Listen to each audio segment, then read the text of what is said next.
আসসালামু আলাইকুম। এখন শুনবেন সংবাদ শিরোনাম। বর্ষবরণের আয়োজনের জন্য প্রস্তুত রমনা বটমূল, চারুকলায় চলছে শেষ মুহূর্তের ব্যস্ততা, পাহাড়ে বর্ণাঢ্য বৈশাখী উৎসব। শেখ হাসিনাকে ফেরাতে আইনি প্রক্রিয়া অনুসরণ, জানালেন প্রধানমন্ত্রী উপদেষ্টা। সম্পর্ক এগিয়ে যাবে পারস্পরিক বোঝাপড়ায়, মন্তব্য প্রণয় ভার্মার।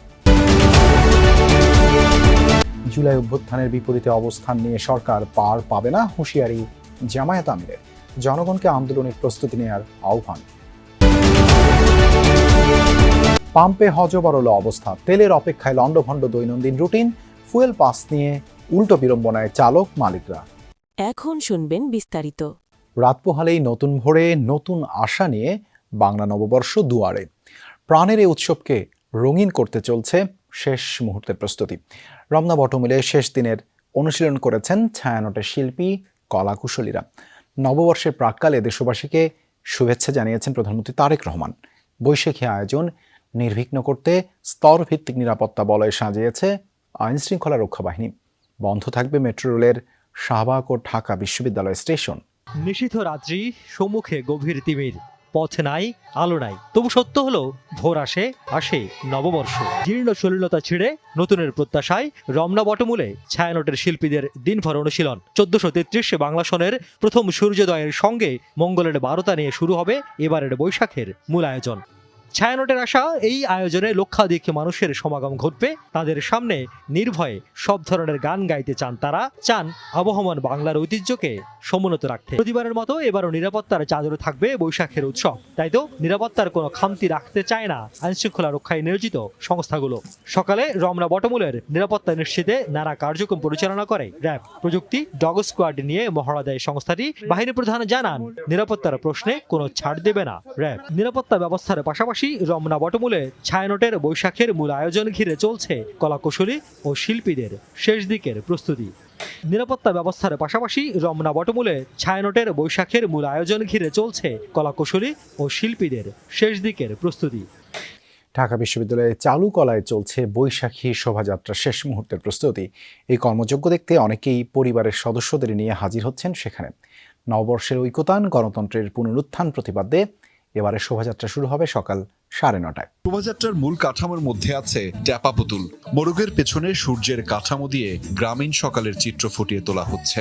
শান্তির বার্তা দেবে পায়রা, আর লোক ঐতিহ্যের প্রতীক হিসেবে থাকছে সোনারগাঁয়ের কাঠের হাতি। শেখ হাসিনা আওয়ামী লীগ বাংলাদেশে এখন অপ্রাসঙ্গিক, তবে ভারতের মাটি ব্যবহার করে শেখ হাসিনা যেন বাংলাদেশকে অস্থিতিশীল করতে না পারে সে বিষয়ে ব্যবস্থা নিতে ভারতকে বার্তা দেওয়া হয়েছে। ভারত সফর শেষে দেশে ফিরে প্রধানমন্ত্রীর সাথে সাক্ষাতের পর গণমাধ্যমকে এই কথা বলেন পররাষ্ট্র উপদেষ্টা হুমায়ুন কবির চৌধুরী। জানিয়েছেন, শেখ হাসিনার সে দেশে অবস্থান বিষয়ে বাংলাদেশের অবস্থান ভারতকে জানানো হয়েছে। পলাতক আসামি হিসেবে তাকে ফেরাতে আইনি প্রক্রিয়া অনুসরণে জোর দিচ্ছে বাংলাদেশ। বিএনপি সরকার গঠনের পর পররাষ্ট্রমন্ত্রীর প্রথম ভারত সফর। 3 দিনের এই সফরে বৈঠক হয় দেশটির পররাষ্ট্রমন্ত্রী জয়শঙ্কর এবং নিরাপত্তা উপদেষ্টা অজিত দোভালের সাথে। দেশে ফিরেই পররাষ্ট্র উপদেষ্টাকে সাথে নিয়ে প্রধানমন্ত্রী তারেক রহমানের সাথে দেখা করেন পররাষ্ট্রমন্ত্রী খলিলুর রহমান। অবহিত করেন ভারত সফরের সার্বিক বিষয়ে। প্রধানমন্ত্রীর পররাষ্ট্র বিষয়ক উপদেষ্টা সাংবাদিকদের ব্রিফ করেন, জানান দুই দেশের সম্পর্ক উন্নয়নে ইতিবাচক আলোচনা হয়েছে এই সফরে। দ্রুত মেডিকেল ও বিজনেস ভিসা চালুর আশ্বাস দিয়েছে ভারত। আগামী সপ্তাহেই এ বিষয়ে ইতিবাচক সাড়া পাওয়ার আশা উপদেষ্টার। দিল্লি সফরে আবারও বাংলাদেশের সাবেক প্রধানমন্ত্রী শেখ হাসিনাকে ফিরিয়ে আনার প্রসঙ্গ তোলে ঢাকা। বাংলাদেশ ভারত সম্পর্ক দিন দিন স্বাভাবিক হচ্ছে। দু দেশের মধ্যে আবেগ এবং সংস্কৃতির যে সম্পর্ক সেটা ধরে রাখতে কাজ করছেন বলে জানিয়েছেন বাংলাদেশে নিযুক্ত ভারতীয় হাই কমিশনার প্রণয় কুমার ভার্মা। সকালে জাতীয় সংসদের স্পিকার হাফিজ উদ্দিন আহমেদের সাথে সৌজন্য সাক্ষাৎ শেষে এসব কথা বলেন তিনি। প্রণয় ভার্মা বলেন, দুদেশের মধ্যে পারস্পরিক বোঝাপড়া ও আস্থার সম্পর্ক শক্তিশালী। দুদেশের মধ্যে জ্বালানি, যোগাযোগ, সংস্কৃতি সহ বিভিন্ন বিষয় ওতপ্রোতভাবে জড়িত। একই সংস্কৃতি, ইতিহাস, ঐতিহ্য ধারণ করে জনগণ। সেসব এলাকায় কাজ করলে দুই দেশের জনগণই লাভবান হবে। সেসব এলাকায় পারস্পরিক সম্পর্কের ভিত্তিতে কাজ করবে বাংলাদেশ ভারত। জুলাইয়ের বিপরীতে অবস্থান নিয়ে এই সরকার পার পাবে না বলে হুঁশিয়ারি দিয়েছেন বিরোধী দলীয় নেতা ডক্টর শফিকুর রহমান। সংসদে ফ্যাসিবাদের কালো ছায়া ফিরে এসেছে বলেও মন্তব্য করেন তিনি।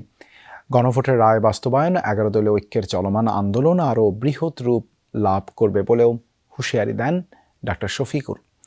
বিরোধী দলীয় চিফ হুইপ নাহিদ ইসলাম বলেন, বিএনপি যে সংকট তৈরি করেছে সেজন্য তাদের কঠিন পরিণতির মুখোমুখি হতে হবে। রাজধানীর ডিপ্লোমা ইঞ্জিনিয়ার্সে গণভোটের রায়ের বিরুদ্ধে সরকার সংকটের মুখোমুখি দেশ শীর্ষক জাতীয় সেমিনারের আয়োজন করে 11 দলীয় ঐক্য।